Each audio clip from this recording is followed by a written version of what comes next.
السلام عليكم. لا تنسوا الاعجاب بالفيديو والاشتراك في القناة تشجيعا لنا لنستمر بنشر المزيد إن شاء الله. السلام عليكم ورحمة الله وبركاته. أهلا بكم مع موعد مباراة الأهلي القادمة مع صن داونز الجنوب أفريقي في دوري أبطال أفريقيا والقنوات الناقلة، وإليكم تفاصيل هذه المباراة ولكن بعد هذا الفاصل.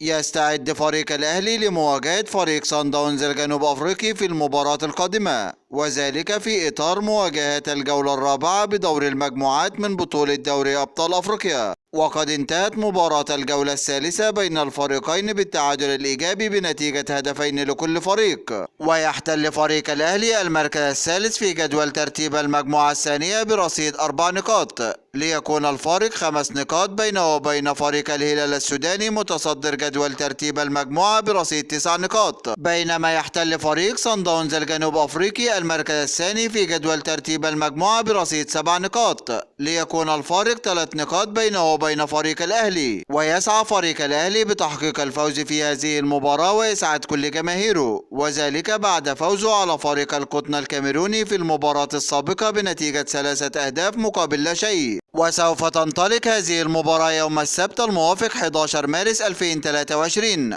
11/3/2023 في تمام الساعة 3 مساء بتوقيت مصر والسودان وليبيا، 4 مساء بتوقيت السعودية وقطر والعراق واليمن وسوريا، 5 مساء بتوقيت الإمارات وعمان، 2 مساء بتوقيت تونس والمغرب والجزائر. وسوف تقام هذه المباراة على ملعب فيرسافيلد بمدينة بريتوريا الجنوب أفريقية، وسوف تنقل هذه المباراة عبر قناة بي إن سبورت. هذا كل ما لدينا عن موعد المباراة، وانتظرونا في موعد مباريات قادمة بإذن الله تعالى، ولا تنسوا دعم الفيديو بلايك والاشتراك في القناة وتوقع نتيجة المباراة في التعليقات أسفل الفيديو. دمتم في أمان الله، والسلام عليكم ورحمة الله وبركاته.